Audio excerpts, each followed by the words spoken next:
नवीन के धोखे से इसे देखा था, फिर यह छूते ही टूट गया। इसमें रामचंद्र जी का दोष नहीं है।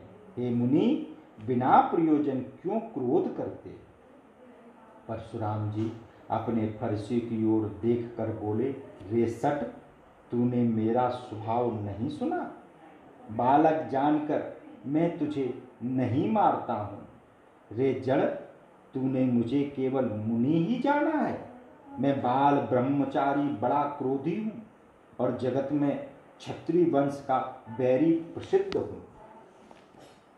अपनी भुजाओं के बल से पृथ्वी को बिना राजाओं के करके मैंने अनेक बार उसे ब्राह्मणों को दे दिया है। रे राजकुमार, सहस्रा बाहु की भुजाओं को काटने वाले इस फरसे को तू देख।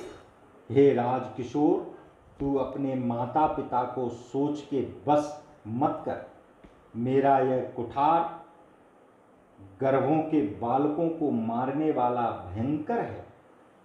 लक्ष्मण जी हंसकर मधुर वाणी बोले, अहो मुनीश्वर, आपने अपने को बड़ा सूरवीर मानते हो, इसी से मुझे बारंबार कुठार दिखाते हैं, फूंक से पहाड़ उड़ाना चाहते हैं। यह कोई कुमड़े की बतियां नहीं है जो तर्जनी उंगली देखते ही मुरझा जाती है।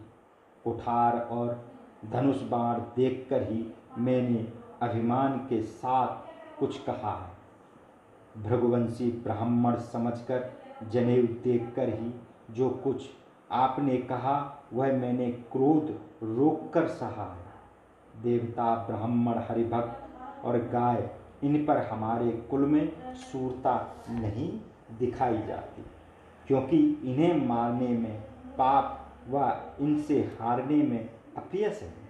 आप मारे तो भी आपके पांव ही पड़ना चाहिए। करोड़ों वज्रों के समान तो आपका वचन ही है।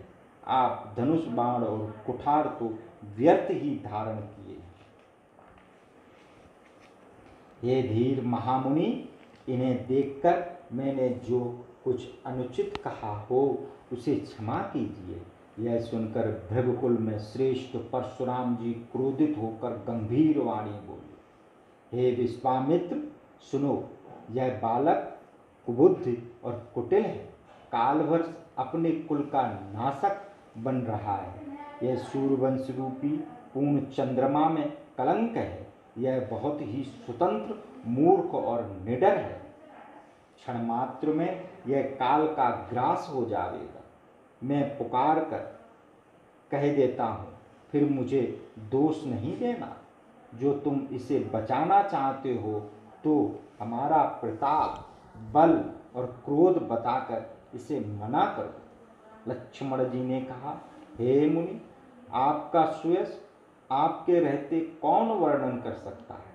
आपने अपने ही मुख से अपनी करनी अनेक बार बहुभांत से वर्णन की है।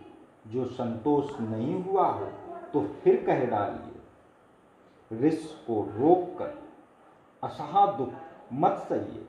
आप वीरव्रती हैं, धैर्यवान और क्षोभ रहित हैं। गाली देते हुए शोभा नहीं पाते। सूरवीर तो समरभूमि में अपनी वीरता दिखलाते हैं,